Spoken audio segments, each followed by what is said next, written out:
And here we go once again. Another Tuesday night, another college football playoff rankings unveiling. Don't you love it? Well, we'll see how much we love it once they get unveiled, huh? All right. Ohio State fans, Michigan fans, Cincinnati fans, Notre Dame fans, Oklahoma, Alabama, Georgia fans. Georgia, well, you can rest easy. You don't need to worry about anything. Oregon fans,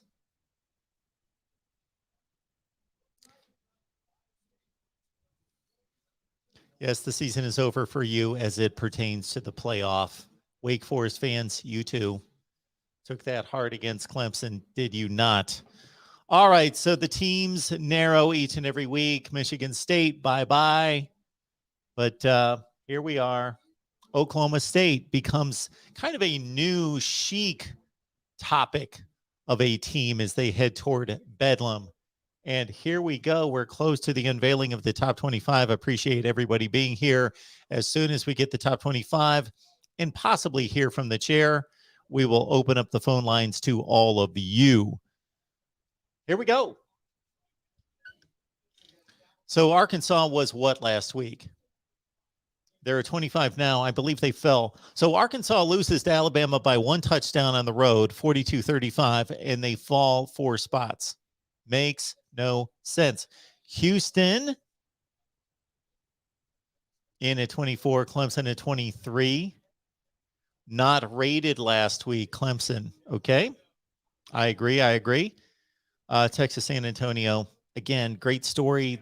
Awesome. I appreciate the hard work by the players and coaches that make that happen, but they are not one of the 25 best teams in the country. San Diego State at 21. I wrestle with San Diego State as I do with all the other group of 5 teams.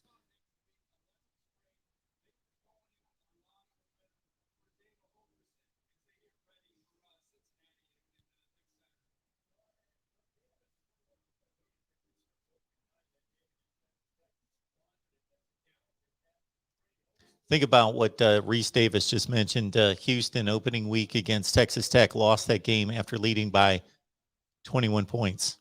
Otherwise, we would have a Houston-Cincinnati situation. Would that not be phenomenal? Would that not be phenomenal if we had Houston and Cincinnati undefeated playing an American Conference Championship game? All right, NC State at 20.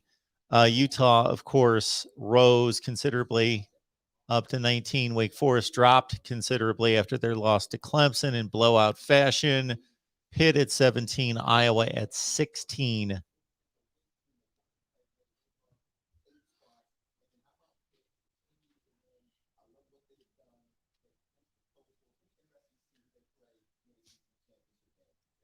So Wake Forest, despite that big loss to Clemson, still controls the Coastal Division or the Atlantic Division as they take on Boston College.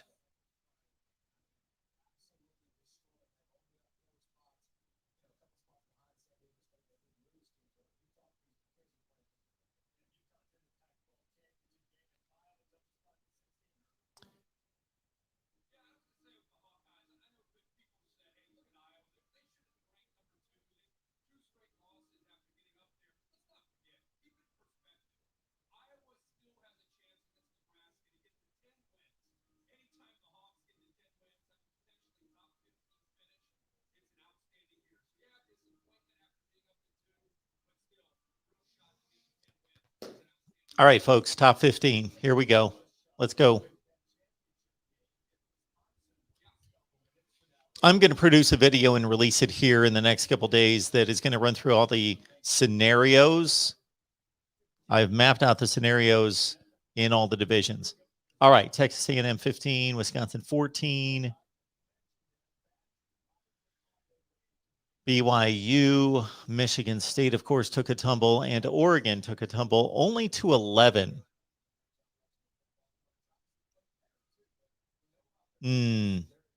Oregon only to 11.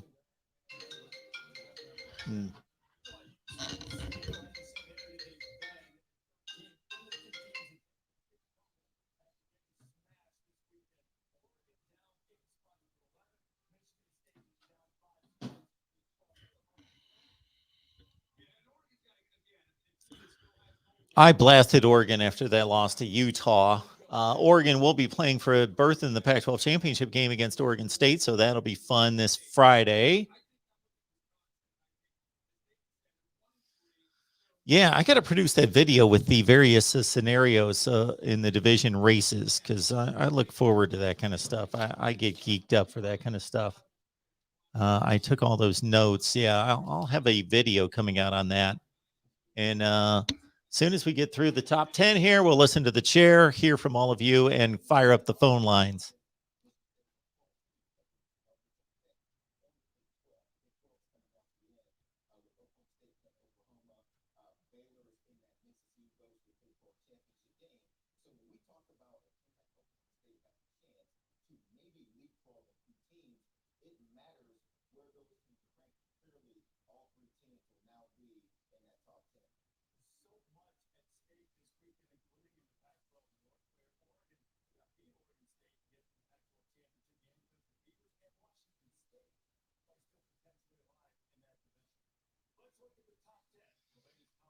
Okay. Oklahoma rises 3 spots. Had a nice game against Iowa State. Didn't dominate the game. Had to hold off the Cyclones in the red zone to finish that one off.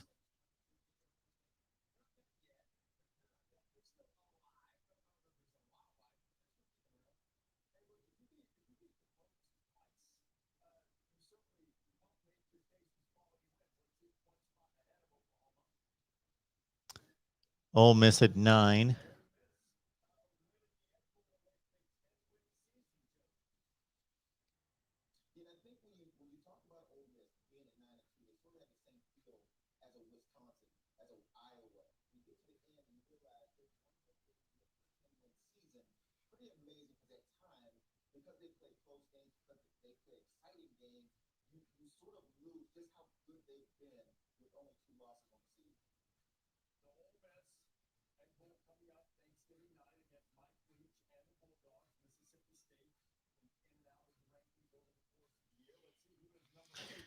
All right. Baylor. Look at that. Baylor's made a move. Baylor. Who did Baylor beat last week? Kansas State. They jumped up 3 spots. Okay. So they kept these 3 in order. Ole Miss beat Vandy. Oklahoma had the best win against Iowa State.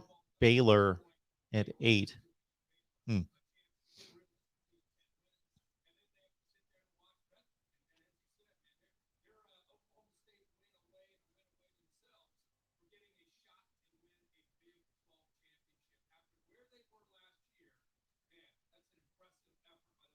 Yeah, Baylor's been amazing.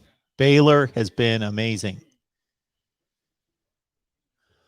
Baylor is like the team of the year, whatever that means. They've just come from nowhere. Comeback team of the year. Oklahoma State at 7.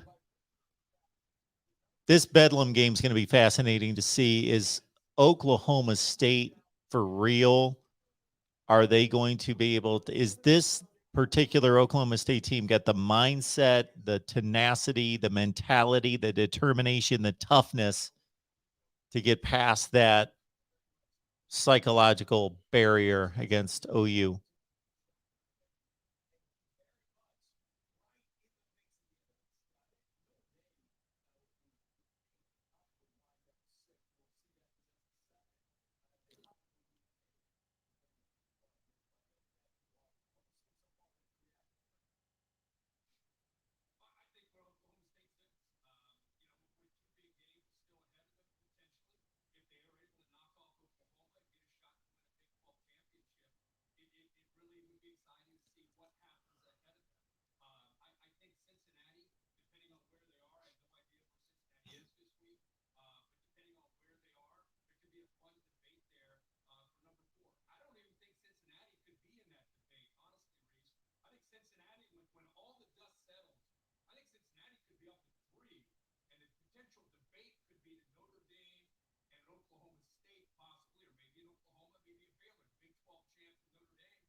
All right, 1 through 6. Here we go.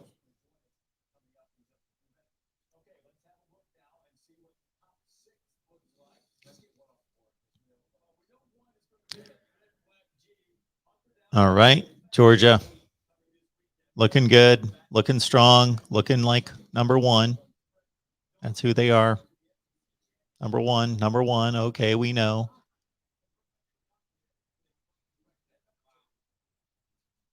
Two. Oh, the Buckeyes jumped. Man, is this committee, do they watch the top 25 that actually makes sense? I wonder.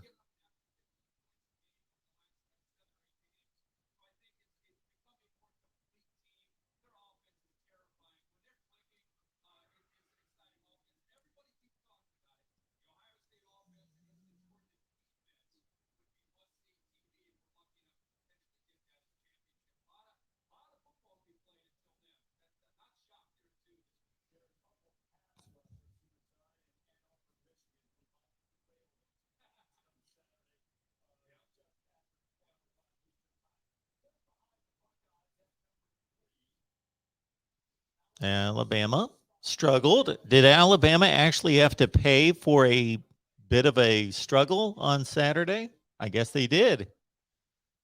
So wait a minute. Alabama beats Arkansas.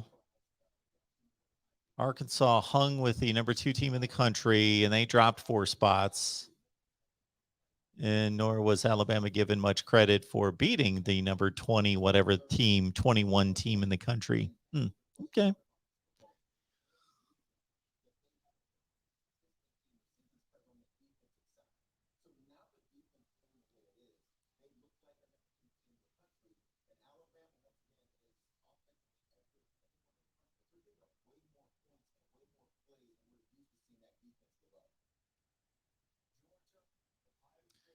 So I'm guessing it's going to go Cincinnati, Michigan, Notre Dame. I don't think they're going to leap Michigan based on a win against Maryland. So it's going to be Cincinnati at 4, Michigan 5, Notre Dame 6. There they are. How would everybody feel about that playoff? Georgia against Cincinnati, Ohio State against Alabama.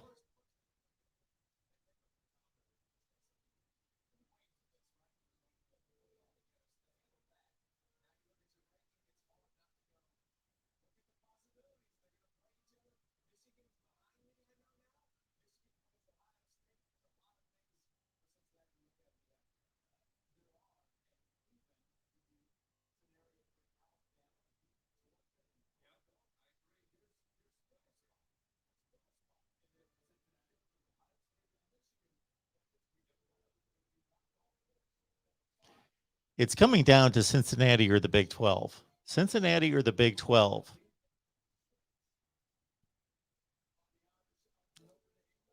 I want some things to become a little bit more cloudy here.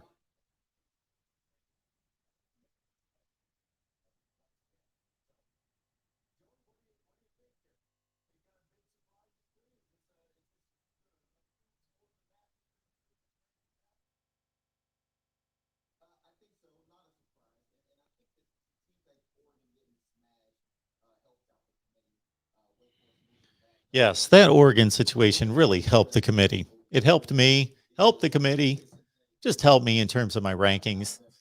But yeah, that Oregon did the committee a huge favor, enormous favor. Man, you guys are making comments, aren't you? Let's check them out. Yeah, Jesse, Ohio State number 2. We got Let's Toast Media. Go Blue, Michigan. Yes. ZZM, good to see you. Let's go Bucks, DJ. Got all sorts of good folks on here. Yes, you can take the suspense. You got it out of the way. And you're an Ole Miss fan. You've lost twice. And you can't take the suspense? DJ, good to see everyone.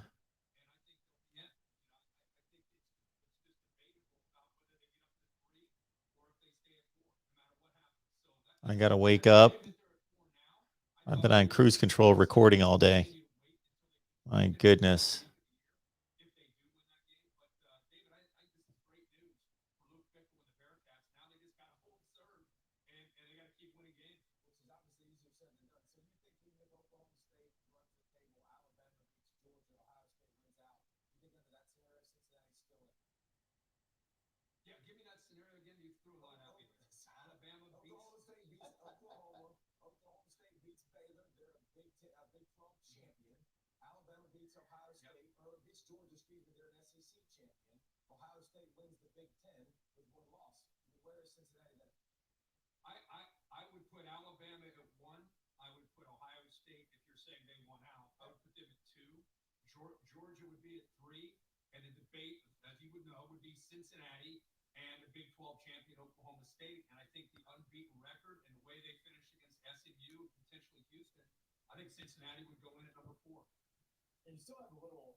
Let's get the chair on here. I want to hear from the chair, and then we'll take your calls.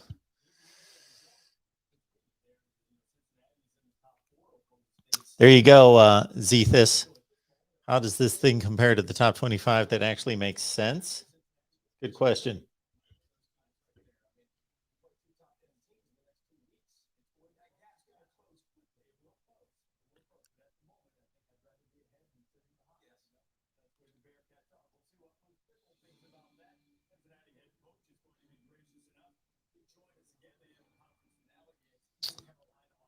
Okay, so let's see.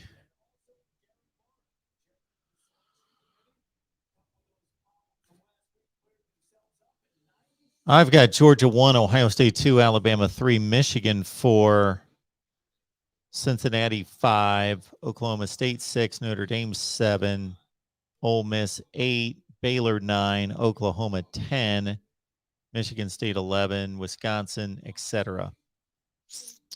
Okay, we're not going to sit through commercials, are we? Let's fire up the phone lines and talk to all of you fine folks out there here at the Voice of College Football. Appreciate everybody being here and sitting through all of that. Now we can talk.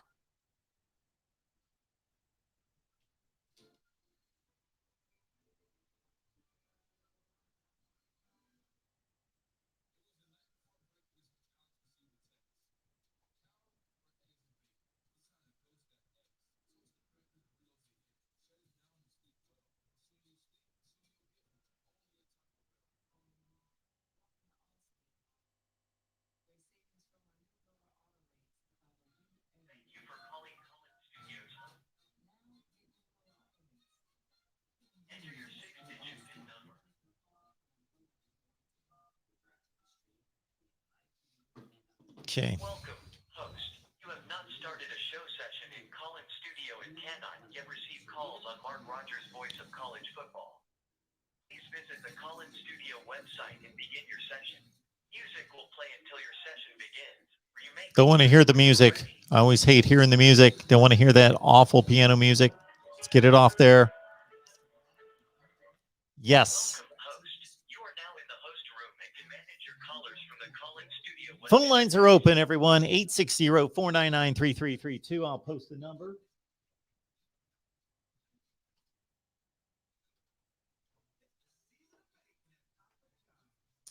And first caller, I apologize if I try to listen to the chair at the same time. But we do not want to wait through commercials and wait for the chair to come on. So let's take some calls. Let me make sure I've got my audio square.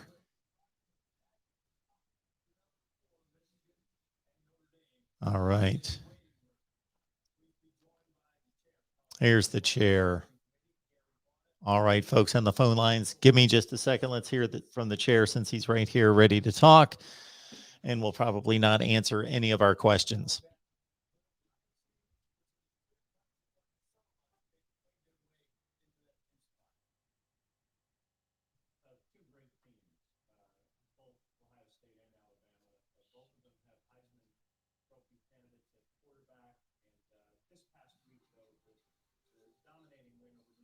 State certainly got the committee's attention. The offense of Ohio State just total domination. Defense playing much better. And they've been playing better week after week. And now they beat Penn State, they beat Purdue. Alabama's still a great football team. Have a wonderful win against Ole Miss. The last few weeks, just not showing as much domination on defense. So two great teams, but when the vote came down, Ohio State came ahead of Alabama. And once again, Cincinnati sets a high water mark for the highest ranked team outside of Power 5 conference. Without looking ahead, what is the level of separation at the moment between Cincinnati and the teams you have ranked in the Big 12? I think most people have heard that we don't really talk about separation. We certainly talk about teams. We don't talk about separation. One of the things we talked about all year is that win at Notre Dame continues to look better with every passing week. And this past week, the win they had against SMU came in 8-2, and Ritter just continues to show like he's SMU's not that good. Let me tell you, SMU's not that good.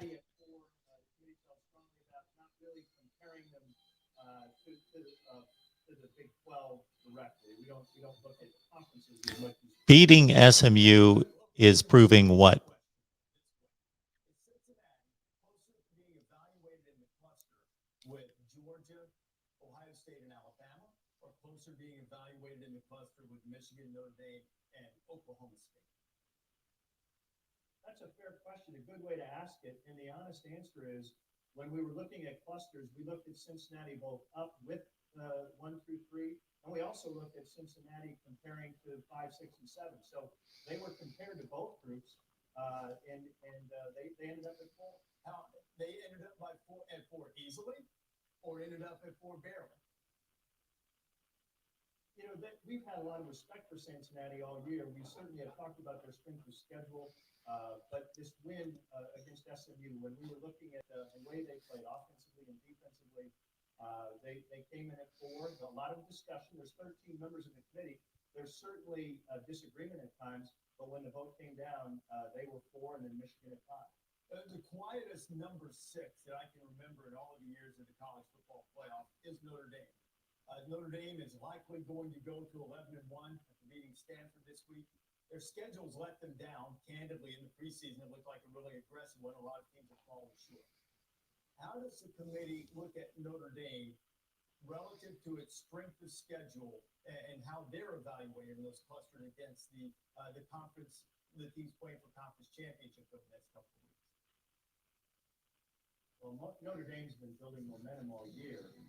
They play terrific defense. Their offense has a lot of weapons, a lot of experience there. In the last few weeks, they beat Georgia Tech handily. Georgia Tech didn't look very good. They played Navy. They played some teams that maybe haven't helped their strength of schedule, but a terrific team. Notre Dame is highly thought of by the committee. They've certainly improved the schedule that you look at. Everyone is highly thought of by the committee. Okay, here we go.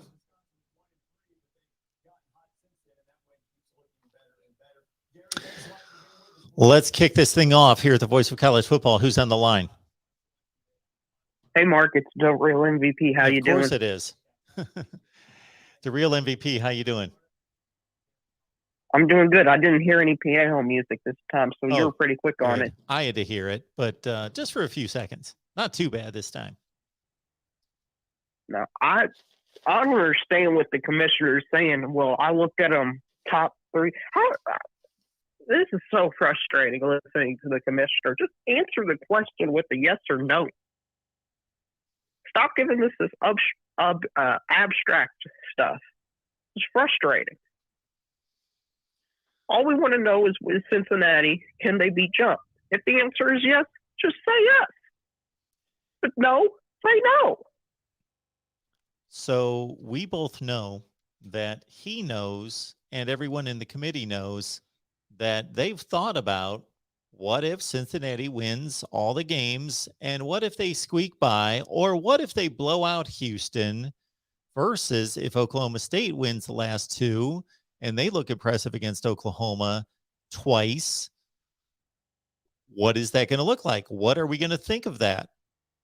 They know that. They're already anticipating that scenario playing out and what they think. Right. And I just wish we could get an honest answer for once, but we won't. So let me ask you this, Mark. I was surprised personally with where Oregon was ranked. I thought 11 was too high. I thought they probably should be around 14 or 15. What did you think about Oregon's ranking?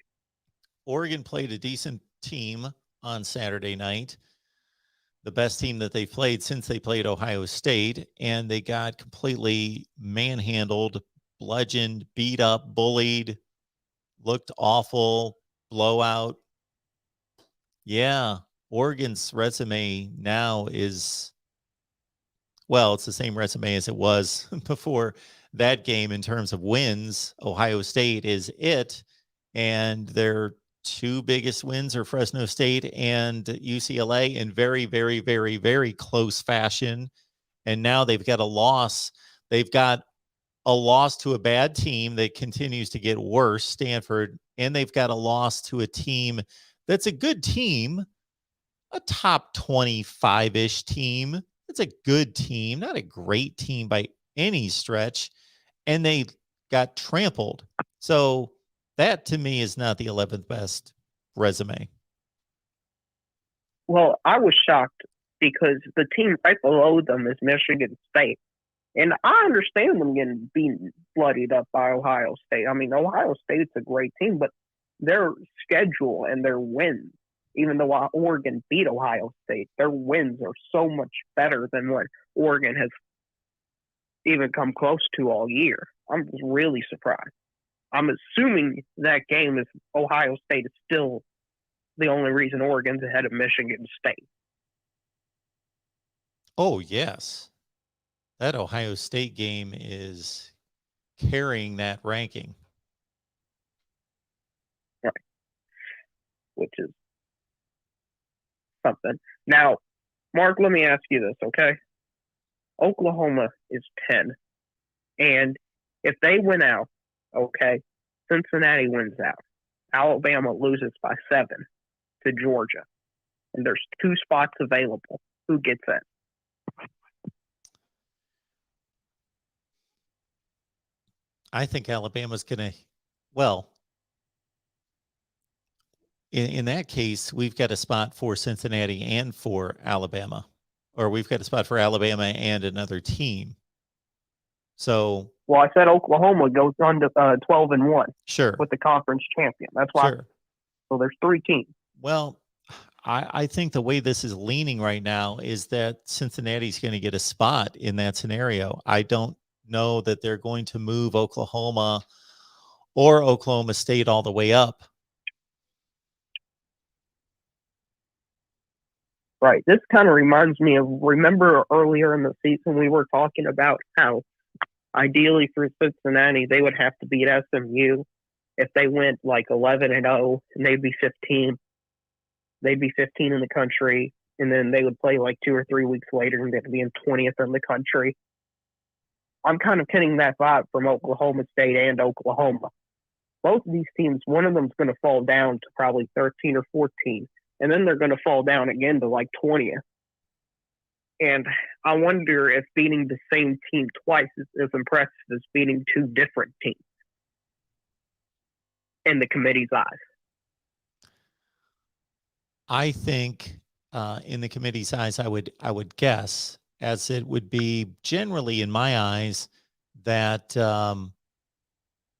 that beating 2 different teams. It just so shows diversity against a different style, against different players, different situation, that you're able to beat them. Although many of us also adhere to the sports logic that it's difficult to beat the same team 2 times. So especially if you're playing a team that is, the perception is that that team is better than you, and let's say you beat them but barely, and a lot of people wouldn't believe the win. You know, just imagine Oregon beating Ohio State again. Like, how much credibility would they gain beating Ohio State again? Because people didn't believe the first one. But if they beat them again, then you can't really dispute that. Well, can I give a little pushback to that? Sure. Oregon, when they played, it was in September. The problem I have for Oklahoma State and Oklahoma is they're going to play back-to-back weeks. So I don't know how much improvement there can be. Where if Oregon did that now, I think there'd be so much improvement, perceived improvement by Ohio State. It would be more impressive.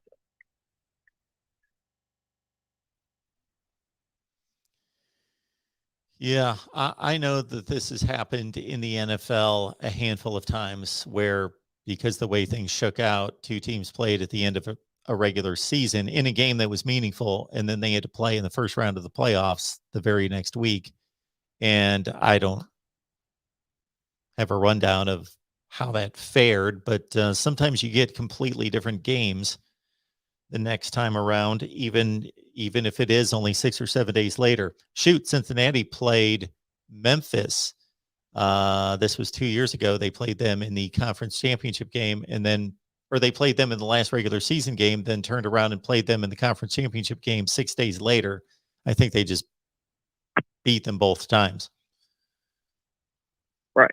And I know last year in the NFL, the Browns played the Steelers to get into the playoff, and then they beat them again by like 40 something. There you go. In the playoff game. Yeah. But Kirk Herbstreit and them, I thought this was crazy. They said Cincinnati could get to 3. What are your thoughts about Cincinnati being 3? Well, I think what they're going for there is that if Alabama loses an SEC championship game and stays in the playoff, because of those 2 losses, they're not going to elevate. I guess that was their scenario. I didn't hear their scenario on Cincinnati finishing 3, but I would think that the committee, even though the committee is just in place to select the 4 teams and to seed them, they've got to be thinking about matchups, and they don't want to play Alabama and Georgia back to back. So I wouldn't think that would happen in that case. Right, which is, I don't like that personally. I think you should have the 4 best teams in the order you think is best. If Alabama happens to be 4th and Georgia's 1, and they played the week before, and you think that's 1 and 4, that's the way it should be. I agree. Yeah, and is there any chance Notre Dame gets in? I've heard some talk about Notre Dame getting in. What are your thoughts about that? How do they get in? Well, they need sabotage. Sure, they can get in. I can lay out how they can get in. Wisconsin wins the Big Ten championship game. That knocks out the Big Ten. Baylor wins the Big 12 championship game. That knocks out the Big 12. And you've got Georgia, Alabama, Cincinnati, and Notre Dame. Yeah. That's crazy. They're just that shark in the water. Yeah. Well, Mark, it was good talking to you. All right, man. Always appreciate you calling. Yeah. Have a good night. No problem. Make sure to like the video. There you go. Like this video. The real MVP commands it. We will catch you soon.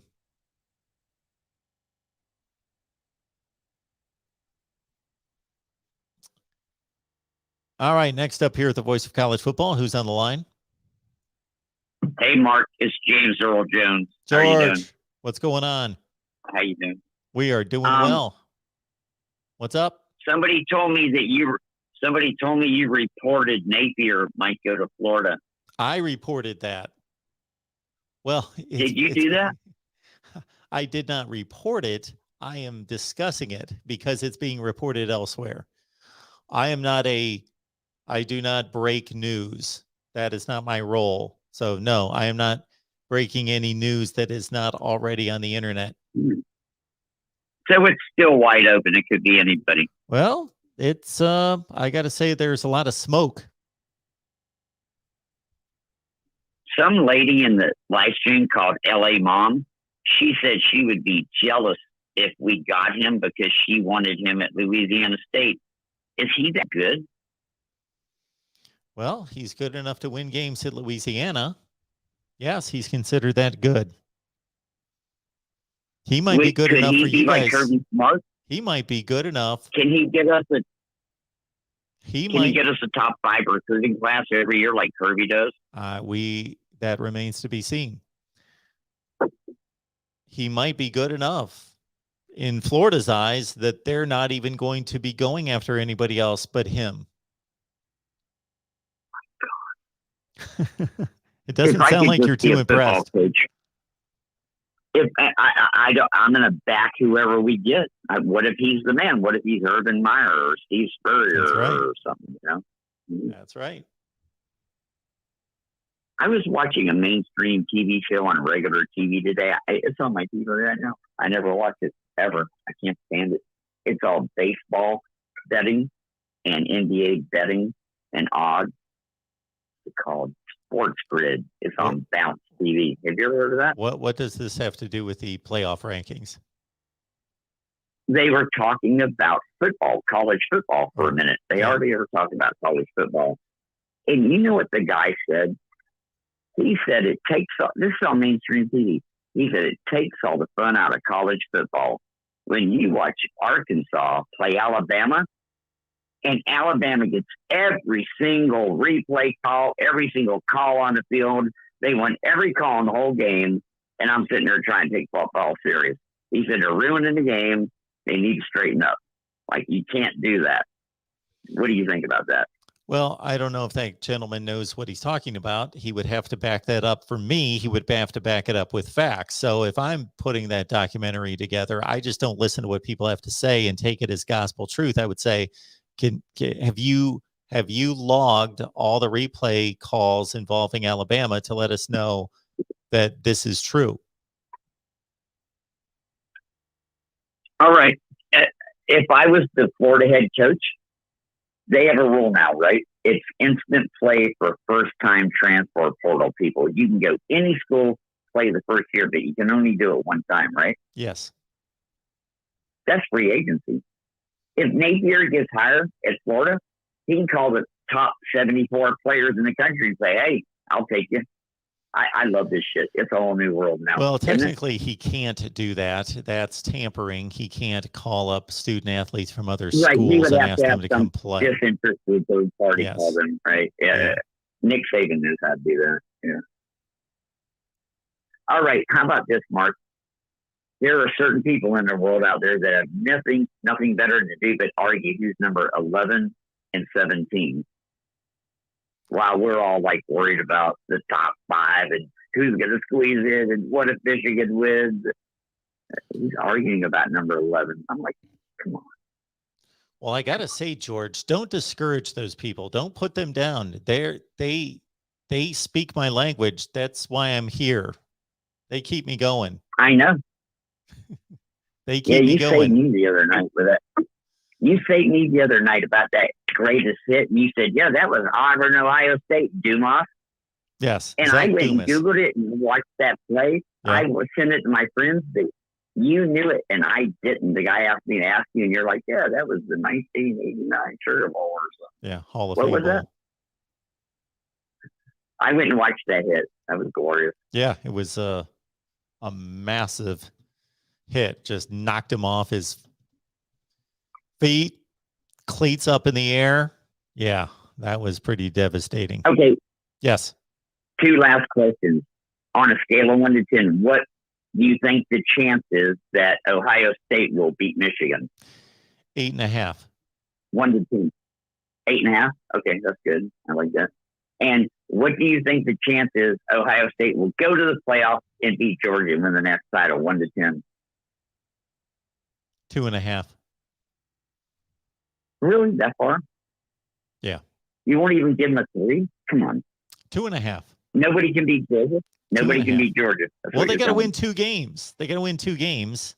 And this is after they beat Michigan. You're giving me a lot of scenarios there that have to come into fruition there. We should just hand Georgia the title right now. There's no Yes, reason to finish let's do the that. season. Hand Georgia the All right. title.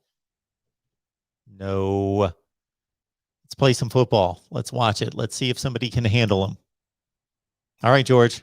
I'm moving on. I ran out of questions. All right, bye. Have a good night. Thanks.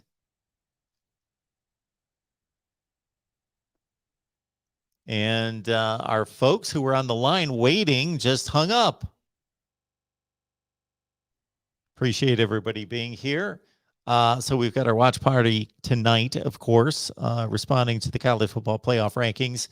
We finished up live streams with Iowa today, Florida State, and Miami. And then here on Wednesday, we've got a 12:30 Eastern Time Oklahoma live. We've got Ohio State live at 1:30. Michigan fans, Ohio State fans, that should be a big one. We should have like 1,000 people online for that one. Ohio State and Michigan, 1:30 Eastern. And for you Michigan fans, Michigan live with Ohio State guests on at 5 o'clock on the Michigan channel. So get that. At 1:30, we've got our Ohio State show. We're going to have Steve Dace from Michigan Podcast on. And then at 5 o'clock Eastern, Tony Gerdeman from Buckeye Scoop's going to join us on our Michigan Live. Wow. Only here at the Voice of College Football. And then at 7 o'clock, Miami Live on Wednesday night, heading into Thanksgiving, everyone. What is the bear telling us? I love the bear.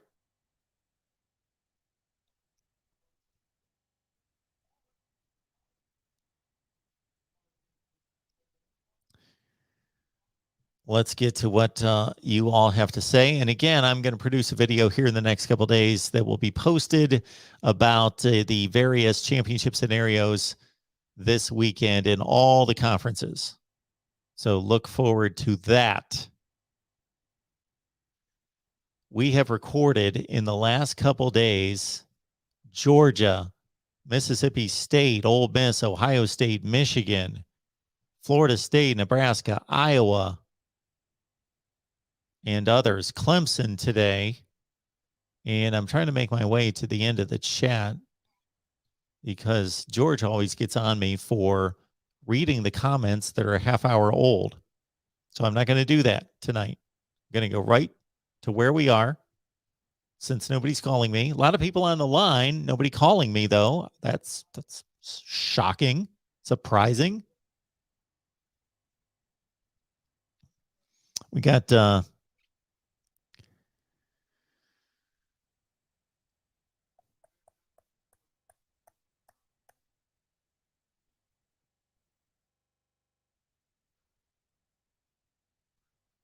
okay, I certainly chose the wrong comment there.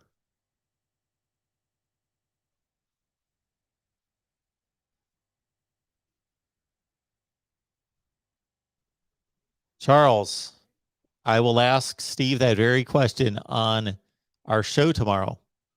See if he can show us the Buckeye pajamas.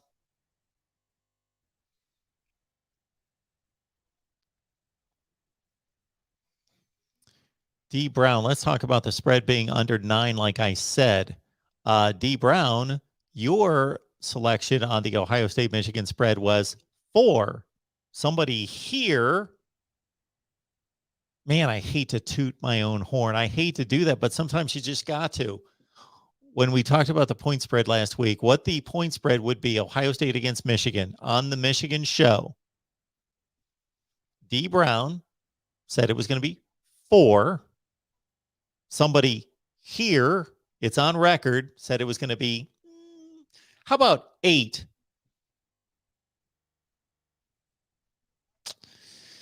And it just happens to be 8. Lane Kiffin to Miami. The Wholesome One and myself had I thought it was an interesting discussion concerning Lane Kiffin to Miami and whether that makes long-term success or long-term sense for Miami.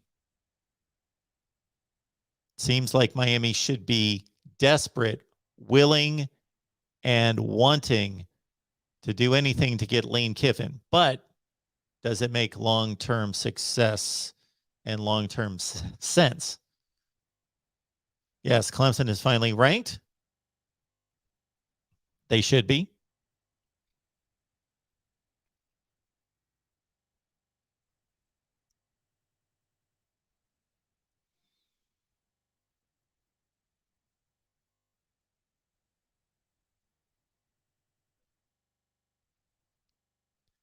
Keeping it real. Thank you. I try. Alabama is the toughest path to the playoffs. They have to beat Georgia. You know, Brandon, that's the dilemma. That's the argument. That's what we have to all wait and see. Alabama may have the toughest path to the playoffs since they have to beat Georgia, but they may not have the toughest path. They may have one of the easiest paths because not that it's easy to go out and compete against Georgia, but they may not have to beat Georgia. That could be the case.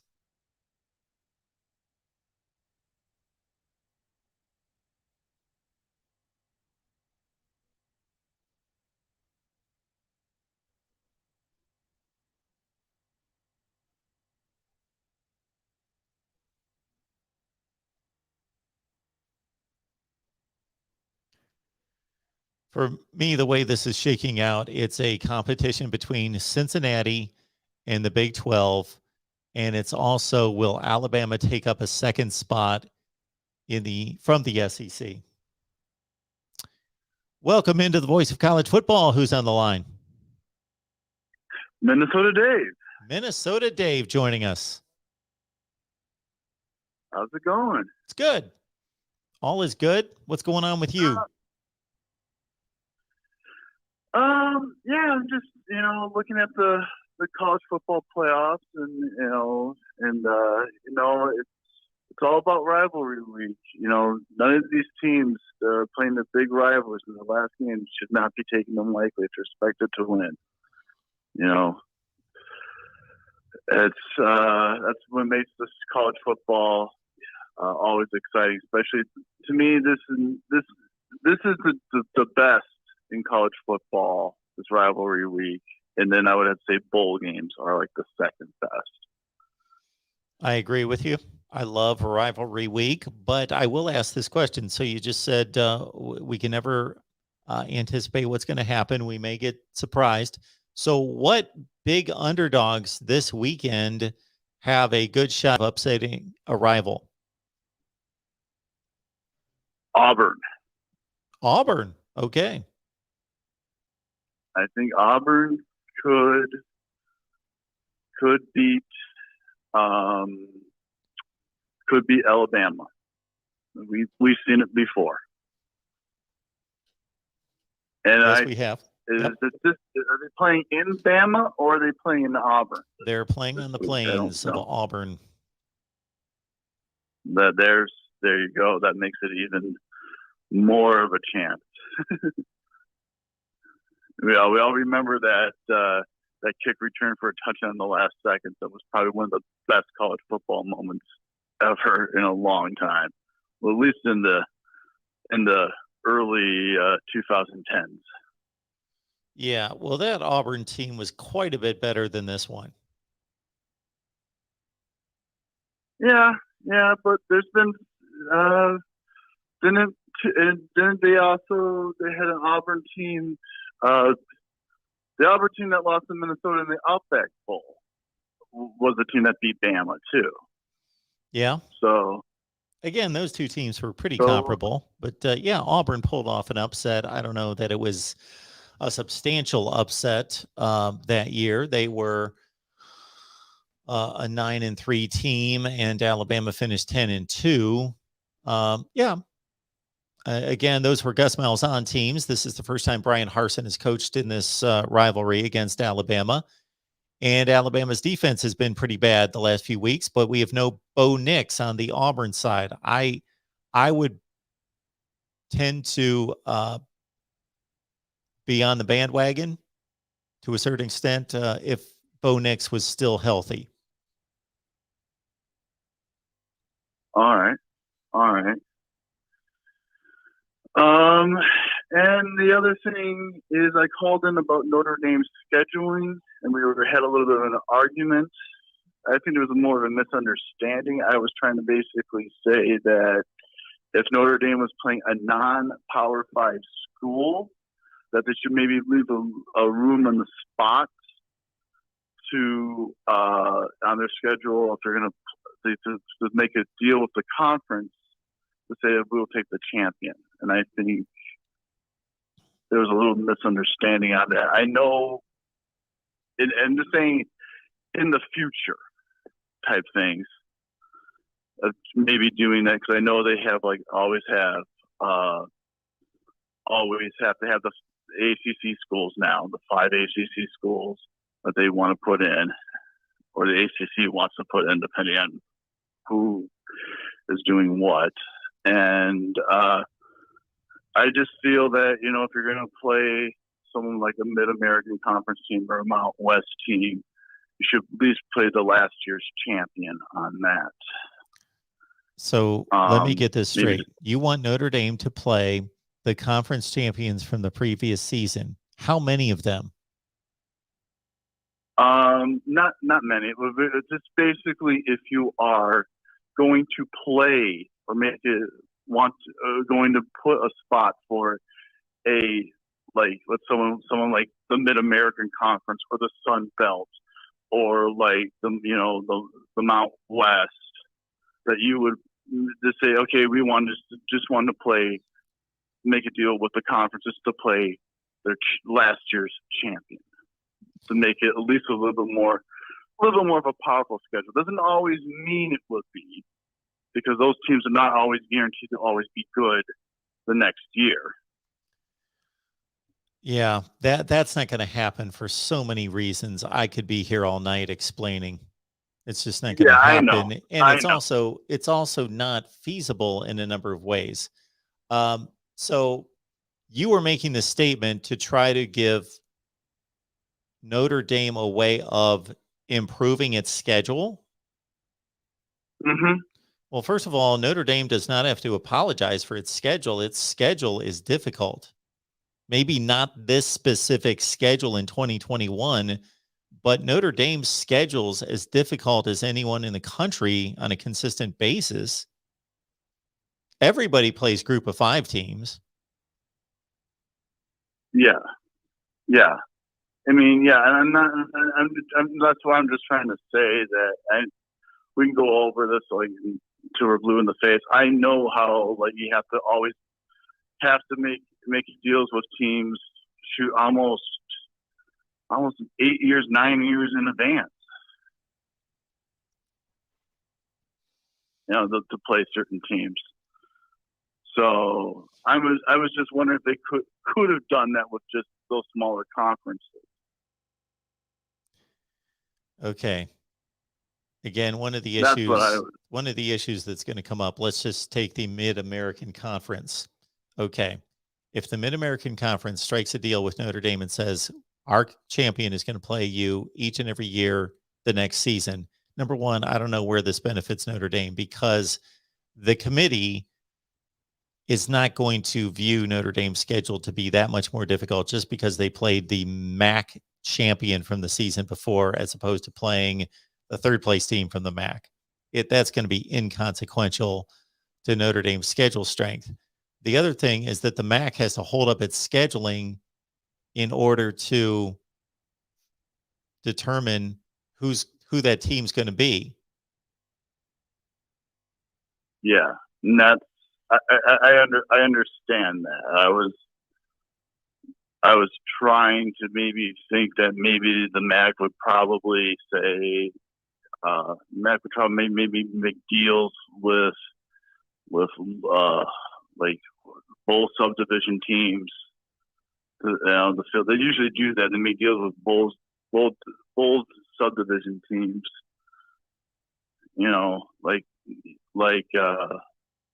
Like Sam Houston State and North Dakota and South Dakota and schools like that. Well, I appreciate the call, and call back anytime, man. All right, I will. All right. So we have a nomination for the most ridiculous comment of the night from Chris, who says the playoffs are so ridiculously stupid. So Chris, if you're talking about these specific playoffs, the playoffs that are played in college football that have been formatted by this committee, well, the committee didn't formulate, they choose the playoff teams. But so I can agree with your statement to a certain extent, but for a completely different reason than why you posted that statement. So playoffs are not stupid or ridiculous. Playoffs are a fundamental foundation of American sports, that you play a regular season, you schedule a regular season where we know week to week who is playing whom. And then at the conclusion of that, you take the best teams in a logical manner based on record, and then they go play playoffs. It's competitive, it's exciting, and it's also fair and fundamental to determining a fair champion. Now, this particular playoff system is somewhat ridiculous, but it's the best thing we have right now, and it's better than what we've had before. So we went from back in the old days, pre-1998, to many of you remember these days where we would go to bed on New Year's night and we thought we knew who won the national championship because we just watched the Rose Bowl and the Orange Bowl and the Sugar Bowl and the Cotton Bowl that day. But we didn't know for sure, but we could say, we think that team won the national championship. We'll have to wake up in the morning, get our newspaper, and open it up. And then, oh, okay, Nebraska won the national championship. Oh, no. Wait, over here, we've got the Coaches Bowl. Michigan won the national championship. Okay, they both won the national championship. Okay, got it. We thought maybe Michigan would win both polls, or we thought Nebraska would win both polls, but they split. So, okay. So that's the way we would do it way back when. We'd watch all the big bowl games on New Year's Day, and New Year's Day was just, for as great as it is still today, it just doesn't compare to what it was back then, because it was everything. New Year's Day, Rose Bowl, Cotton Bowl, Fiesta Bowl, Sugar Bowl, Orange Bowl.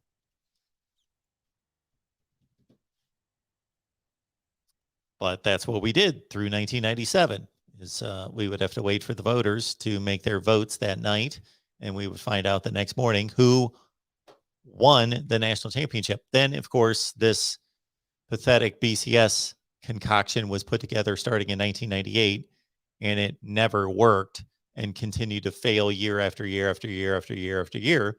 But at least there was a championship game involved. But that championship game, of course, the teams that were selected was a big failure based on the system being faulty. And then, of course, we went into this playoff era, which I stated very succinctly when the playoffs started.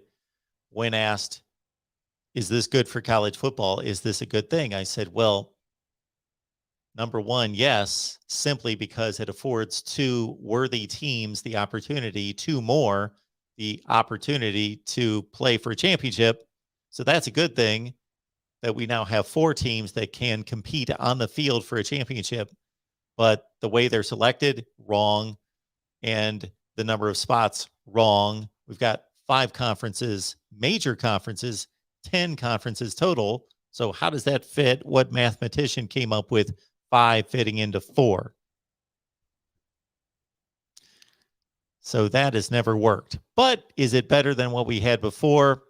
Yes and no. I will say yes, in that we're playing 3 games on the field between 4 really good teams. That gives us a strong indication who the best team is, versus way back when, at least it wasn't a farce back in the poll days. That didn't pretend to be anything, or didn't claim itself to be anything that it wasn't. Strictly was a voted champion. Welcome to the Voice of College Football. Who's on the line? Hey, Mark, it's J-Dub calling from Des Moines. How are you this evening? I am doing great. How's it going tonight? Hey, I just thought I would throw a little sad news in here to start off with. I found out today that the longtime beat writer for Alabama sports at the Tuscaloosa News, Cecil Hurt, I'm sure you know the name, has passed away. He was hospitalized for several weeks with pneumonia. and he passed away today. He was the beat writer at the TN when I was a student at Bama in the late 80s. So I knew Cecil, and a great guy, and just sad news there that he's passed on. Yeah, it certainly is. I'm not aware of that individual, but that's certainly anytime someone passes away, that is sad news. Yeah. Well, one of the old salts, one of the old throwback writers, from the back in the day. Hey, I thought I would mention, there's been some talk about a close loss in Atlanta maybe keeps Bama alive in the playoffs. I think the committee put an end to that talk by dropping Bama to 3 now, because I think at 3, even with a narrow loss, they would have to drop a spot, and that would put them at 4. And they're not going to have Georgia play Alabama in the semifinals in a rematch. So I think Bama dropping to 3 pretty much cinches up that it's do or die for the Tide. They've got to win in Atlanta now, which I don't have a problem with that. I just think that this is clearing that road and removing any doubt, at least in my opinion. What do you think of that? Well, I think that could be the case. What you just outlined, that the committee is making a statement that Alabama has not been a dominant team and needs to win that game against Georgia. But at the same time, there's a possibility that Michigan beats Ohio State and would elevate Alabama back to the number 2 spot entering the SEC championship game. I think the committee is going to. I think the committee's going to wrestle with Alabama as a 2-loss team, losing close to Georgia being a playoff team. I think that is going to be, if only we could go into that room and hear that discussion and all the other discussions, I guarantee that's going to be a split room on that topic. Well, the problem you have with Alabama is that they've had so many narrow wins, and they have the narrow loss, but that's just it. I mean, they have one narrow loss, and yes, they didn't look great against LSU. Yes, they didn't look great against Florida. Yes, they didn't look great against Arkansas. But the thing is, they won those games. They're 10-1 despite all the talent that they lost. So I think they're a top 3 team as far as worthiness goes. But I mean, you've got Cincinnati out there. Cincinnati's big win over SMU didn't help Alabama any. Sure. They could have used Cincinnati looking, if not, even if they did win, they could have used them to have another narrow win. I think Oklahoma State is a sleeper out on the edge, but I'll let you go here. I just wanted to throw one thing in, and then I'll hang up and listen to your comments. How real do you think the threat is of a really stout Wisconsin defense giving whoever wins the Big Ten East a real scrap in the Big Ten title game? And I appreciate your call and wish everybody a happy Thanksgiving. And happy Thanksgiving to you too. Thank you so much for the call. I appreciate that. So I guess I'll take these one by one. One being the latter comment about Wisconsin in the Big Ten championship game. I think that they would present a huge challenge to Ohio State as long as they can move the line of scrimmage on offense to create a running game that I still want to see Ohio State challenged, and thought that maybe Michigan State would be able to have the opportunity to run Kenneth Walker 25 or 30 times. But of course, the game became a rout so quickly, and Kenneth Walker was hobbled with a bad ankle. And so now we've got Hassan Haskins, who could possibly wear on that Ohio State defense, much like he did against Penn State, and keep Ohio State's offense on the sideline. So Wisconsin has the ability to do that. This Braylon Allen for Wisconsin is a beast. So Wisconsin is rounding into form. Their offensive line did not play well the first few weeks of the season, and they've discovered Braylon Allen. And as long as he stays healthy, that is their key to playing their kind of game against Ohio State and winning that. Against Michigan, I think it's even more pronounced that Wisconsin has a chance to win that game. And I know Michigan beat them by 21 points in Madison, but that was a long time ago, and that was a close game deep into the third quarter. So Michigan didn't blitz them from the start. It was a 3-point game at halftime. Wisconsin would play practically on even terms with Michigan. So I think Wisconsin is definitely a formidable opponent for Ohio State, and was the last 2 times that they played in Big Ten championship games. They led 21-7 at halftime against Ohio State the last time out in 2019, before the Buckeyes came back and won by 13. And then 2 years before that, it was a 27-21 game that Ohio State survived against an undefeated Wisconsin team. I'm trying to think of the others. So just in terms of what I think about this whole scenario with Alabama losing an SEC championship game and still making it, this is the issue that I have with rankings, and I run into the same problem myself. Take Arkansas, for example, tonight.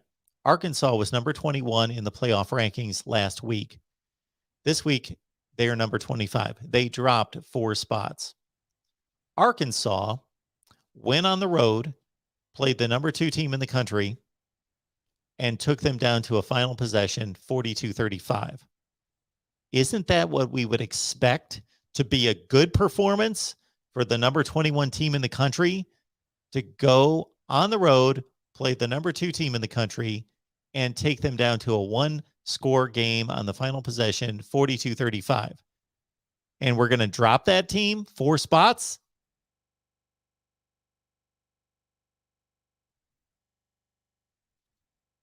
That's lost on me. I don't understand that logic. They're the 21st best team in the country. They played the number 2 team on the road within 1 score, 42-35. Really good competitive game. We're dropping them in the rankings.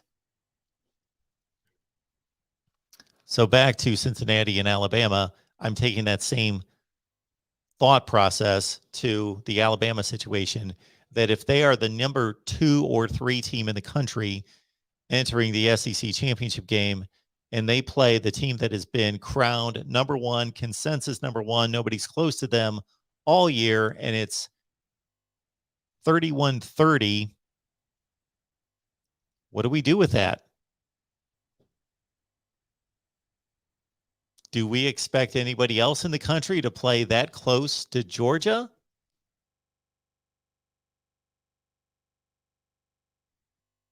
This is it's a debatable point. I debated the other point last night with a caller who said Alabama's got to be in the S. Well, their argument was a bit more ridiculous in that they said last night, a caller said that if Alabama loses by 24 points in the SEC championship game, they should still make the playoff.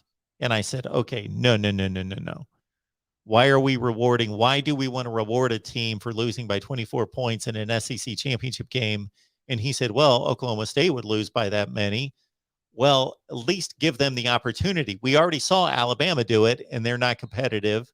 So if that were the case, in no such way, if that happens, I will throw a fit.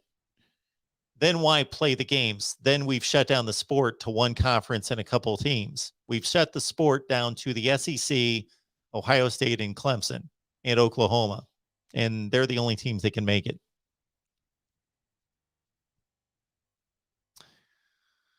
Welcome into the Voice of College Football. Who's on the line? Oh, hello, it's me, Roberto. Hey, Roberto. How you doing? Great. Pretty proud of the state of Ohio jumping up the rankings, doing the top 4. I know you love that. X University and my favorite, and my fan favorite team, Ohio State, of course. I had a question about the status of the Big 12. Do you think they have a outside shot? And what scenarios would it be for that to happen? The 3 of them in the top 10. Well, the Oklahoma obvious State, Baylor. the obvious scenario is that Cincinnati loses the American Conference Championship game and Oklahoma State wins out. Then they'll be in the playoff. All right. Then The more And Oklahoma has difficult to take- scenario to answer is that Oklahoma State wins out and Cincinnati wins the American Conference Championship. Does Oklahoma State leap Cincinnati? I think the committee is telling us no, but I think they should. All right. And if the scenario of Bama losing by 24, that would be Georgia, Ohio State, maybe Cincy at third. For that fourth spot, either be one of the Big 12. Or could that go to Notre Dame or something? Georgia, Ohio State, Cincinnati. And who gets the fourth spot? Then that- Alabama got blown out. Who's going to be in the fourth spot? Yeah, No, like it's could it gonna be be- either it's gonna- one of the Big 12 or Notre Dame? It's going to be Oklahoma State if they win their last two games. They'll pass Notre Dame. All right. And if Oklahoma State wins, who goes? Is it going to be Baylor for the opponent,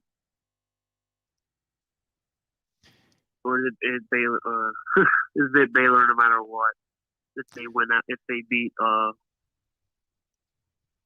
what was it? Who does Baylor play? the Baylor last plays game? Texas Tech. Okay. All right. All right.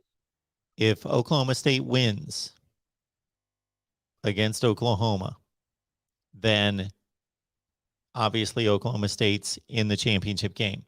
Oklahoma would then have the same record as Baylor. They would both have 2 losses, and Baylor, if they win the tiebreaker.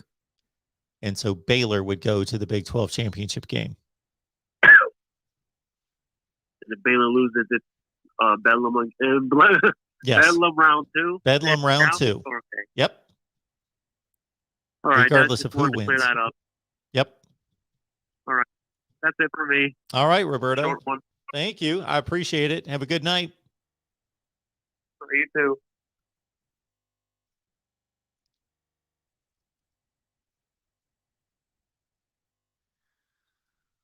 All right, everyone. It's been a good time here at the Voice of College Football. We've got the phone lines open, and I apologize that I did not post the number, did I?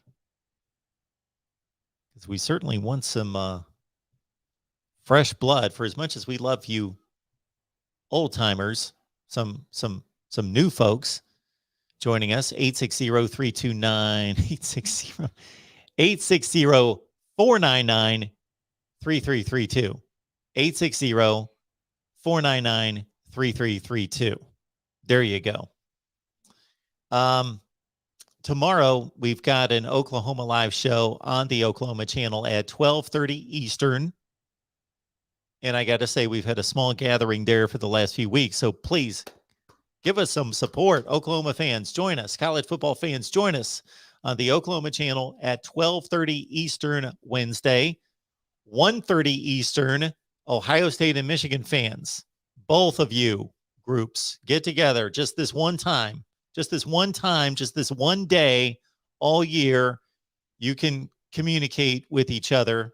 We can do it in a civilized fashion. Ohio State Live at 1:30 Eastern on the Ohio State channel, and we'll simulcast on the Michigan channel. And we've got Steve Day stopping by from Michigan Podcast.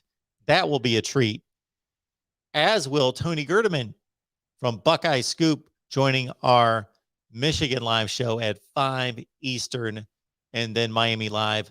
And of course, the Hurricanes play their monumental rivalry week game against Duke coming up this Saturday. And for those of you who did not join us earlier, we had our Florida State show at a different day and time this week, 3 o'clock this afternoon, but we were joined by David Waters from Gators Breakdown, who gave us some great insight into the Billy Napier possible hiring at Florida. that George's is so excited about. Thank you for the super chat contribution, Travis. Appreciate that. How could we see an Ohio State-Cincinnati playoff game? Okay. Well, Ohio State's number 2 right now. They would hold at number 2 if they beat Michigan and win the Big Ten championship game. Cincinnati is currently at number 4. If Alabama loses the SEC championship game, well, Cincinnati would most likely move up to number 3.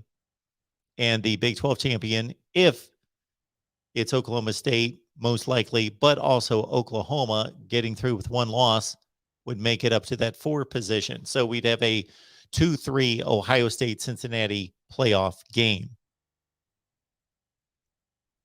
Can anybody give me the score to the last Ohio State-Cincinnati game?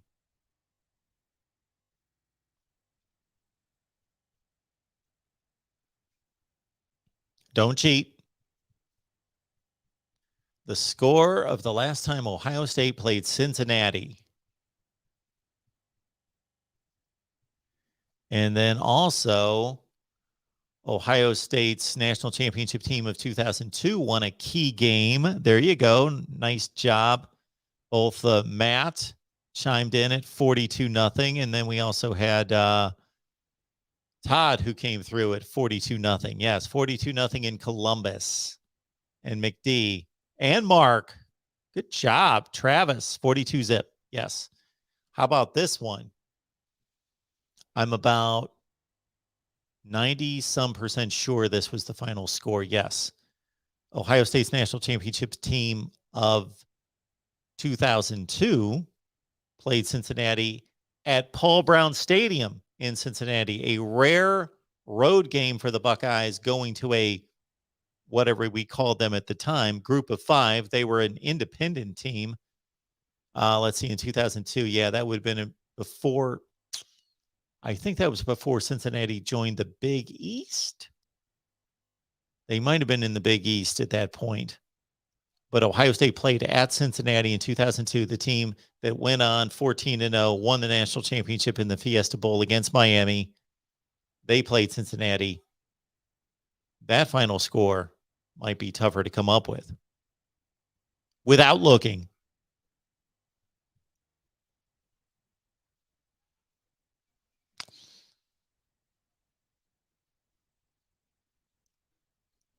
Ooh, somebody's gonna guess in here. 23-17. Ooh, 23-17. I thought it was a different score, but that might be all right. I'm gonna let anybody else take a shot before I'm gonna take my. There it is. Well done, Matt. 23-19. I'm almost positive that was the score of the Ohio State-Cincinnati game in 2002. Why I remember scores, I don't know. But well done, Matt. What was the total yardage in that game? That I can't come up with that one. That one's a little bit beyond me. I can tell you the attendance for the first Super Bowl, 61,946.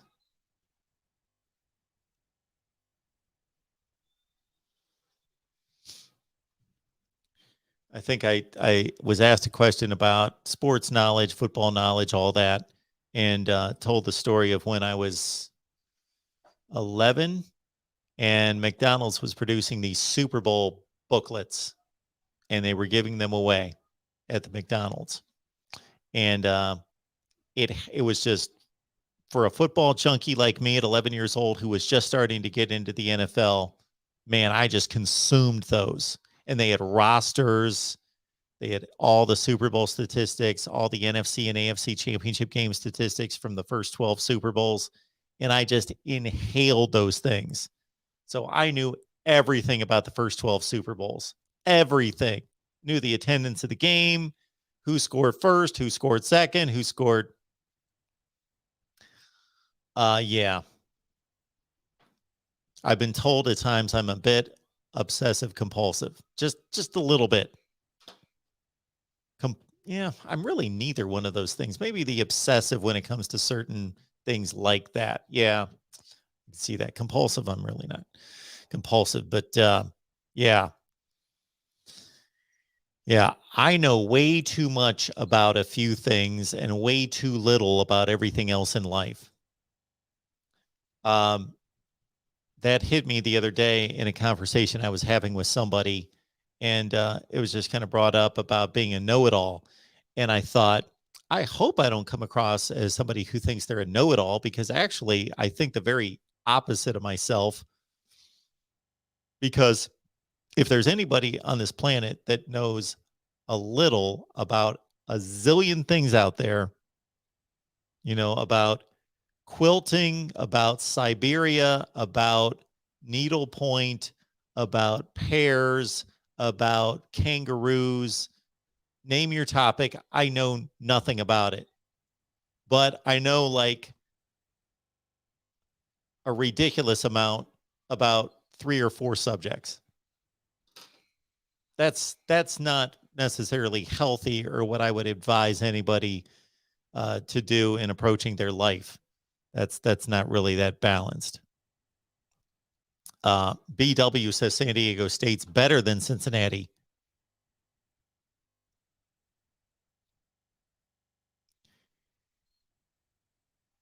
Last question of the night, unless somebody wants to call. Oh, suddenly I got 3 phone calls at least. Here we go.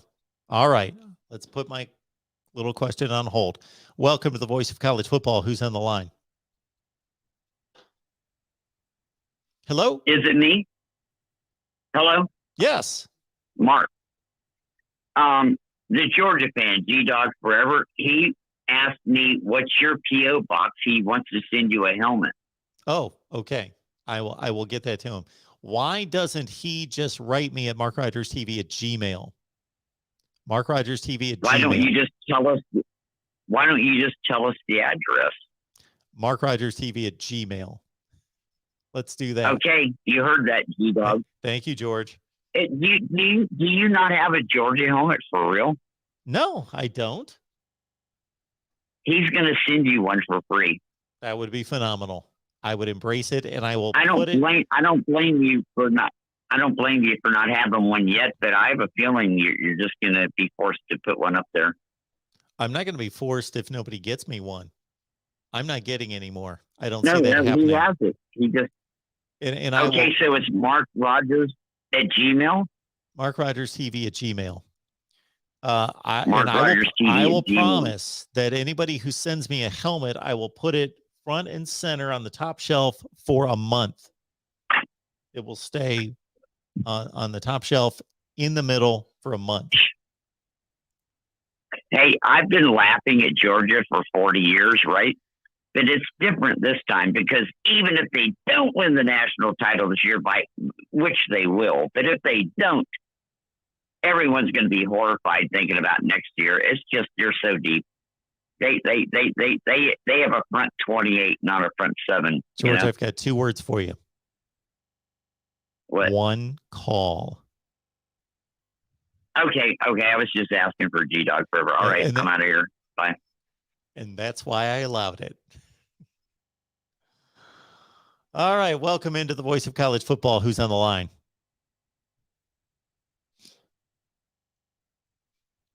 Hey, Mark, what's up? Dominic's on the line. Been a while. Dominic's here. Hey, Dominic, how are you? I'm doing good. How about you? I am doing just fine. Good to hear from you. So, I wanted to talk about the teams that are ranked 1 through 6 Okay. in the college football rankings. All right. So, starting off, you got the 11-0 Georgia Bulldogs sitting at number 1. I gotta say, Georgia has really showed how they can play this season, and I have to give credit to the Georgia Bulldogs. If they make the national championship, I think they may just win it. But we'll have to find out.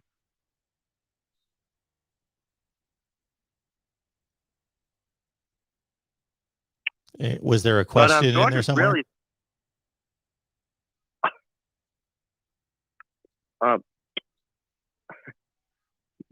Not really. Okay. What do you? But I was gonna ask you this. What do you think of Georgia so far? I think that Georgia is the best football team in the country. It's not a very unique perspective. they're all. It's the same one that most people have, but it's the one that I have right now.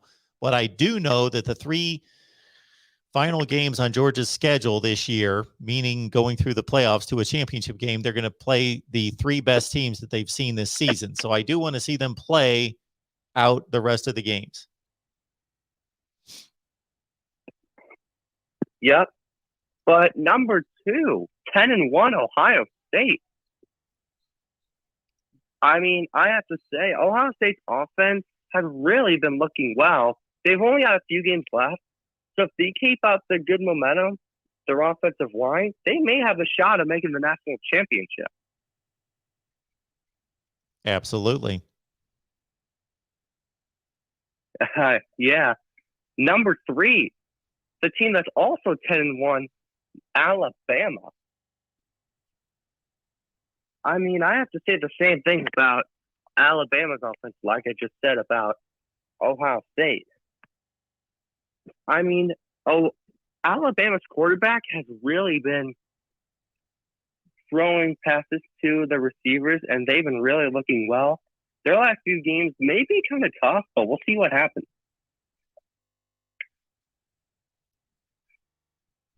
Okay. Yes. Proceed. Number 4, the team that's also undefeated, Cincinnati. I did not think Cincinnati was going to do this well, but they definitely surprised me the way they've been playing so far. I mean, just imagine if they win the national championship. That would be shocking for Cincinnati.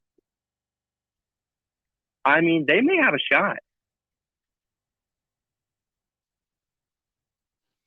Okay. And at number 5, you got Michigan. Honestly, I have to say Michigan's defense has been really looking well. But, I mean, their offense has been looking amazing. I like the way Michigan's offense has been playing against their opposing teams. However, I don't think they're going to make to the national championship. I'm not trying to offend any Michigan fans or anything, but it's just my opinion on Michigan, even though they haven't been playing well. And at number 6, last but not least, you got the team that's also 10-1, Notre Dame. I mean, listen, Oklahoma State is right behind Notre Dame. So if Notre Dame, I'm not too sure if Notre Dame can make it, but I think they may have enough to hold on to that 6th spot. But you got to watch Oklahoma State because they're also 10-1. You got to keep your eye on Oklahoma State because they've been looking really well also.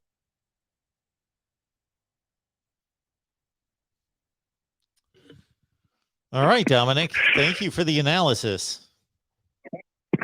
No problem. Have a good night. Have a good night.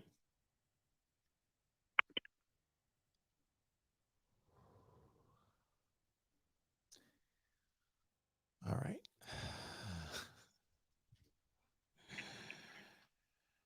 Let me just take a quick breath here. Welcome to the Voice of College Football. Who's on the line? Hey, Mark, it's McD Sports 4. How are you doing? Hey, McD. Can you run through the top 6 teams and tell me why they're so good? Can you do that for me? Well,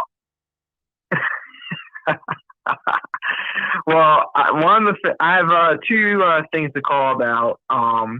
The first thing I'll talk about is actually that number 16 Notre Dame.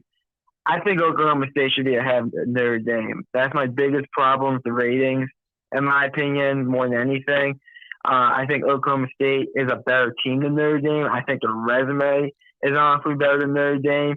And I do believe if Oklahoma State beats Oklahoma, I do think Oklahoma State will get placed ahead of Notre Dame. But that's my biggest problem with the rankings. I think Notre Dame is not the 6th best team in the country. Matter of fact, I think they're. I do think they're the 7th best team in the country, but that was my biggest problem with the rankings. So I just want to get your thought on that. Well, I also have Oklahoma State ranked ahead of Notre Dame. So I completely agree with you. They have played a better schedule and they have played better against that schedule, even though Notre Dame has the more, in a strange way, impressive loss, having played Cincinnati. So I like Oklahoma State above Notre Dame as well. Okay, so I didn't get crazy there. The second thing I wanted to hit on is the Dan Mullen getting fired from Florida. That whole situation, we'll call it. First of all, I want to say that I am going to be wrong. James Franklin has signed a 10-year extension with Penn State, so I don't think Dan Mullen is going to end up at Penn State. From where, just reading that, but I do want to say, people are going to sit there and say Dan Mullen lost the team. I've heard that get thrown around. He didn't lose that team. There was a video, I guess, after the Stanford victory, which that video should have never been released, of Dan Mullen dancing with his team after beating Stanford. So I don't think Dan Mullen lost the team at Florida. He got fired, in my opinion, primarily because of recruiting. I don't think, and I understand, like, Dan Mullen was his type of players and everything, and that's why, in my opinion, I think Washington State, Virginia Tech, and TCU will be great spots for him to get a head coaching job, because I do think he will be a head coach next year somewhere at a Division I school in the Power 5. But in my opinion, that's where it came down to, recruiting. I just want to get your thoughts on that whole situation of Dan Mullen getting let go. Yeah, I don't necessarily think he lost the team. I think that I don't make judgment calls on that unless I have strong evidence to think that, and I don't necessarily think that. I think just he made a lot of missteps in the last year, lost a lot of key games, also didn't look good losing them, and also made some very odd and strange statements. And he is a bit of a strange dude as it is. But when it comes right down to it, yes, watching the team play as they did at the end of last season and then going into this season and having a disappointing year and knowing that the recruiting is nowhere close to where it needs to be. If you put those two things together, if he was bringing in the number 23 class in the nation as they currently stand, and they're losing commits by the hour, so who knows, they might be 58 right now. But number 23 in the country was the last I saw, and they were 10-2 right now, then he wouldn't get fired. But when you and on the flip side, if he was just having a down year at 5-6 right now, and he had the number 3 recruiting class in the country, he would not be getting fired. But it's those two things put together that is spelling doom for Dan Mullen. And I know I get on Dan Mullen sometimes in my calls, but at the end of the day, I actually do think he has a great offensive mind. And as I said, I think Virginia Tech, TCU, and especially Washington State, I think there'll be good spots for him, because he can recruit his types of players. He could sit there, go 8-4, 9-3 every year, and no one would bat an eye at those records there at those schools. And I heard Billy Napier might be the guy coming in replacing Dan Mullen. Yes, that's what it appears to be. Okay. I don't know what to think about that personally, just because in my opinion, I don't know if Billy Napier has enough of a track record, because it seems like they just want consistency more than anything there at Florida, which I don't blame them after the past 3 head coaches. It's been roller coaster rides, but it'll be interesting to see what happens at Florida. It's one of the best jobs in the country, and they should be competing for national championships every year. But that's it for me, Mark. Thanks for taking my call. Hope you have a great Thanksgiving, and hope my Terps beat Rutgers. You better beat Rutgers. So thanks for taking my call, Mark. You too, McD. Thank you so much for that. I appreciate it. All right, let's take these final two calls here at the Voice of College Football, and then we will say goodbye for the night. Welcome Mark. in. Who's on the line? Hey, this is Jerry. Hey, what's going on? Hey, Mark, this is Jerry. Hey, not too much. Long time follower, first time caller. Oh, thanks for just calling. want to get your thoughts on the Nebraska-Iowa game this Friday. Do you think there's any chance with the chaos happening that, is like a college football or Rose Bowl for Iowa if they can win that one? With the chaos happening. What do you mean by that? What chaos is going on at Iowa? Well, I mean, 9-2 is in the Big Ten's a good record. So sure, we're just asking if they can, the Badgers lose to Minnesota and then Iowa beats Ohio State by, in some way. Could they have any chance at the college football playoff or not really? Oh, the college football playoff. You boy. Well, what would have to happen for Iowa to make the playoff? So they win these games, obviously, and you're talking about beating Nebraska, which isn't going to help them much, and then Ohio State. So they're sitting at 11-2 as the Big Ten champion. They need Baylor. They need Baylor to win the Big 12.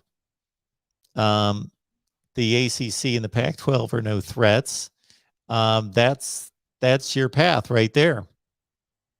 And you may not even need, well, you would need that because you got to think Cincinnati's going to have a spot. So you think a one-loss Big 12 team would be above a two-loss Big 10 champ? I think it would be an interesting debate. I don't know how the committee would view that because, put it this way, Iowa's number 20 right now, correct? I think you're right. Yeah. Yeah. Iowa State's 7. Oklahoma State 7. And Oklahoma State will have beaten 2 top 10 to 12 teams in the country if they win the Big 12 championship with 1 loss. While Iowa will have beaten a Nebraska team that's going to just confirm their resume, but not going to do much. And then a monumental win, let's say, against Ohio State. But for them to leap all that area to challenge a 1-loss team that just beat 2 really good teams ranked in the top 10 or 11 in the country, that's not going to do it. So they need Baylor. Yeah, I understand it's a long shot. I would just kind of get your thoughts on that. And lastly, I'm also a Notre Dame fan. You still live in South Bend. What is their path to the playoff, in your opinion? Their path is Georgia beats Alabama significantly in the SEC championship game, and Iowa or Wisconsin win the Big Ten championship. That should get them there. So they would leapfrog one of those teams there, or Ohio State. Yeah. So your playoff would be, shoot, they may not even need that much. They need the Big 12 or the Big 10 to be canceled out. They need at least one of them to be canceled out.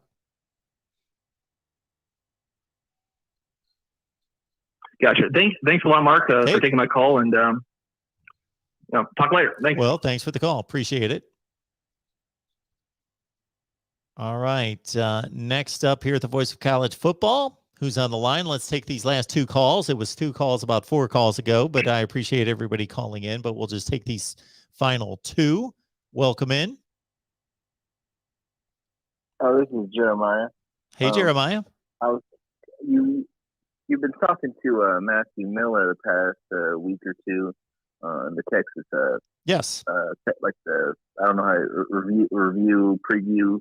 And he's been talking the post game about blaming about firing PK, the defensive coordinator, after some of the awful performances this season. And I don't think that that's a smart decision for Texas University. After, if we fired him, it would be our we'd be on our 5th coordinator in 5 years. And, have that continuity. I think that anybody who goes there is going to fail. And I think that PK was set up to fail from just the sheer fact that no one's able to establish a recruiting class after they've been fired. I don't know what you were thinking about that. Well, I agree with you. And that's a surface, just knee-jerk response, not really knowing the inner workings of it. He's proven to be a capable defensive coordinator. And the performance has been well below standards, but I would like to see him with a full off season after having been hired and working with this unit for the first time in 2021, to see him go through another recruiting cycle, and working with this unit through winter workouts, spring practice through August, and preparing them for the next season. Yeah, I am very hesitant to fire any coaches after one season.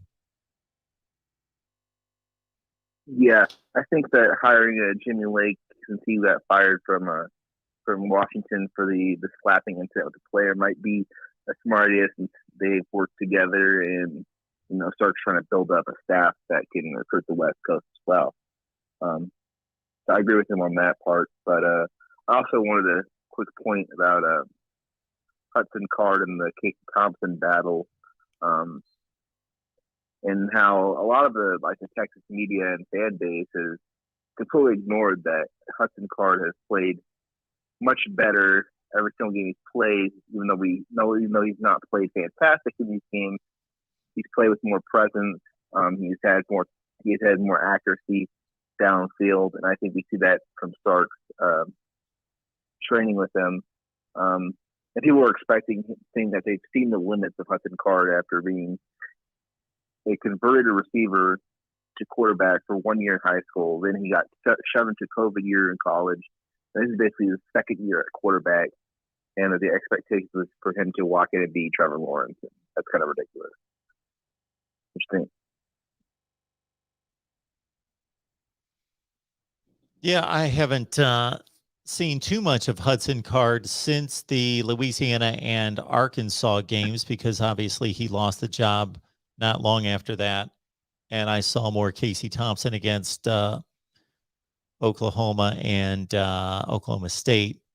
And then I've kind of put my watching of Texas football to rest the last few weeks.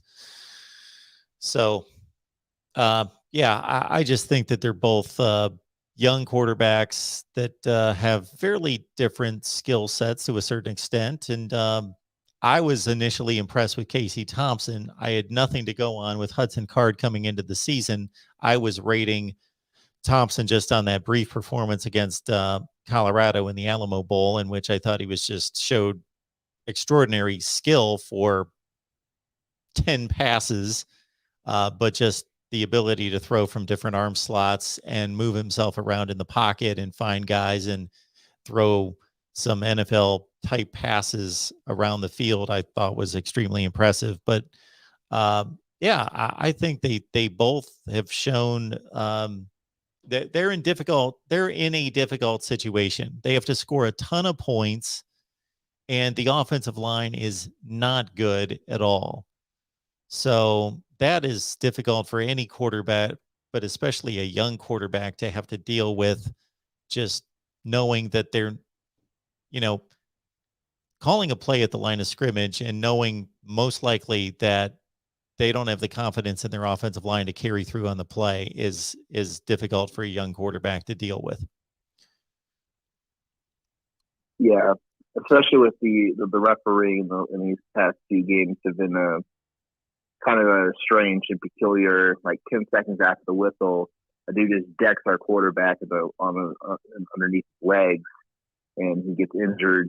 Hudson Card got injured at the end of the West Virginia game.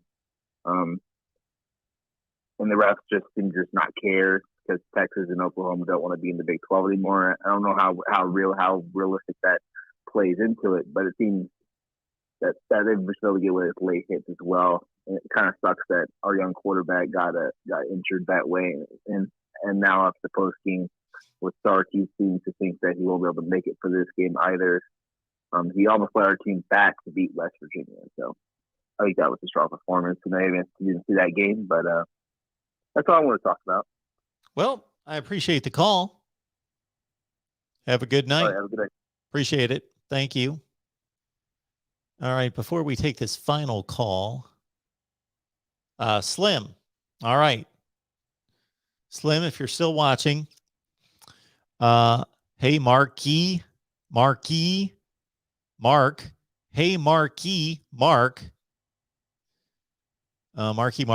Let's make a bet.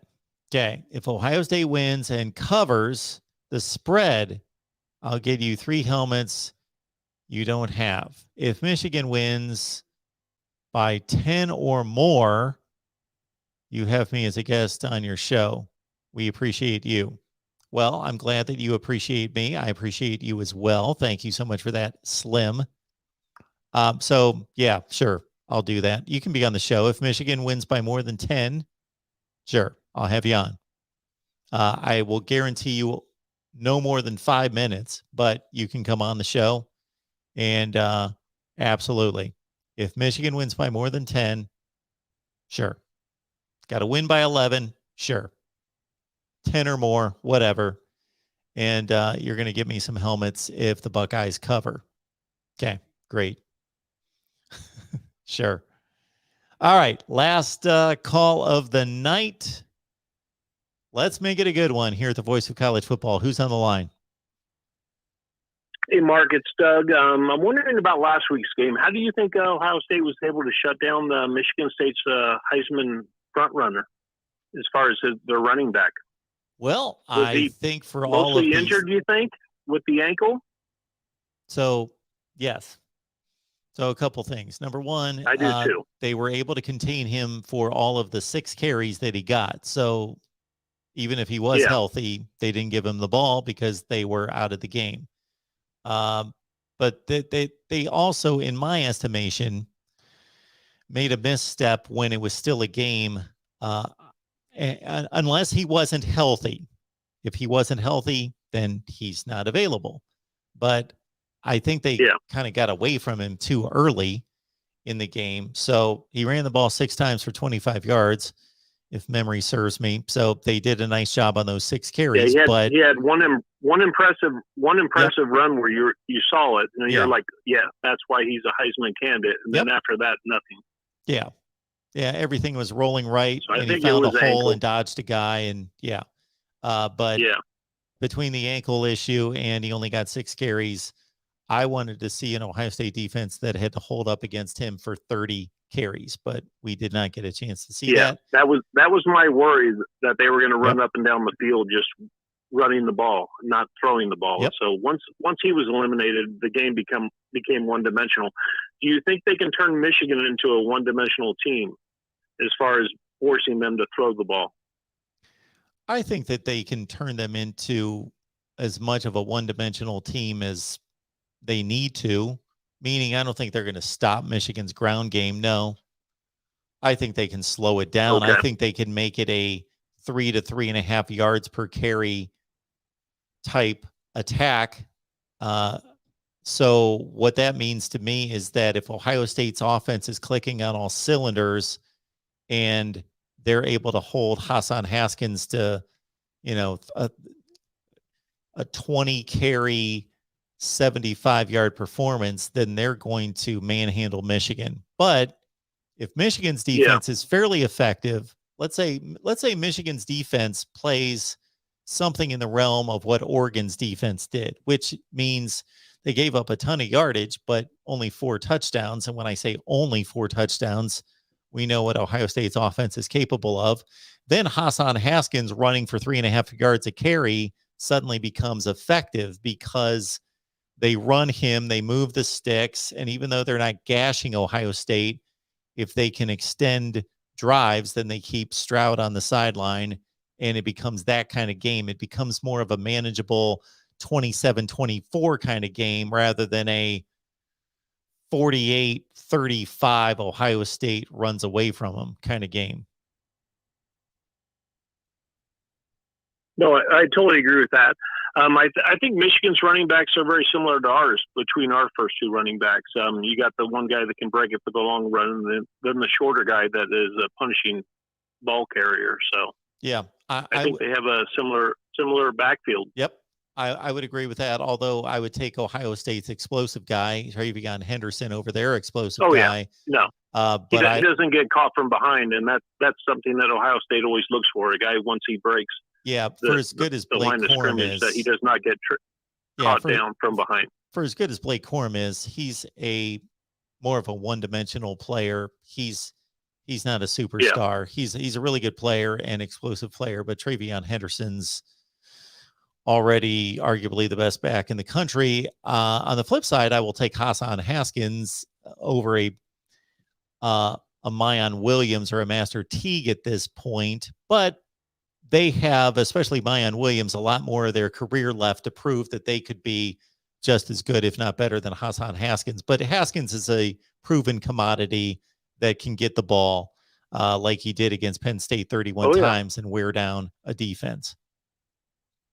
Yeah, my concern has always been Ohio State on this year with short yardage situations. They don't seem to have a running back that can always pick up that tough 1 yard. Absolutely. You disagree? Okay. I've seen plenty of times where they were stuffed on third and 1 and then 4th and 1 and not been able to pick up that tough yardage. It seems like our offensive line is much better at pass protection than short yardage gains, in my opinion. Yeah, I think that's fair. And it's a very big, you got basically 4 tackles and 1 center, and sometimes they struggle with that short yardage situation against better lines in the Big Ten. Yeah, again, I think that's fair. Sure. Anything else, sir? Okay. No, I think that's about it. I'm a little worried about our secondary against Michigan. I think Michigan's the most balanced team we faced this year, so it's easy to get excited. You play against Michigan State when they have the worst, pass defense, and it showed against the number 1 pass offense. And then Purdue was a decent defense, so I think Michigan's going to give us a challenge. I think it's going to be, best case scenario, a 14-point game at best for us, and we still got Wisconsin to face after that, so it's not an easy road for Ohio State. I hope they can get the number 2 seed and play a team like Cincinnati, instead of going up against a powerhouse. There you go. All right, sir. Well, and thank you so much. I still feel before you leave, I still feel Georgia's the best team, and I've seen us embarrassed many times against teams like that. So I just hope if we make it into the playoffs that we can represent ourselves well, and it's an uphill battle. Okay. All right, sir. Well, thank you so much for the call. I appreciate it. Yep. Have a good night. You too. All right. Reminding everyone, Wednesday, a doubleheader of Ohio State, Michigan live talk on the Ohio State and Michigan channels at 1:30 Eastern time with our Ohio State crew, with Steve Dace from Michigan Podcast joining. And then at 5 o'clock Eastern time with our Michigan crew, with Tony Gerdeman from Buckeye Scoop joining. That will be a treat. So if you love college football, even if you're not a Buckeyes or Wolverines fan, 2 hours of Ohio State, Michigan live talk with Ohio State and Michigan media going at it at 1:30 Eastern and at 5 Eastern as well, right here at the Voice of College Football. We will see all of you soon, and we appreciate your support, your contributions. You can hit me up at Venmo, PayPal, and Cash App, and just search Mark Rogers TV. All right, everyone. We'll see you on Wednesday.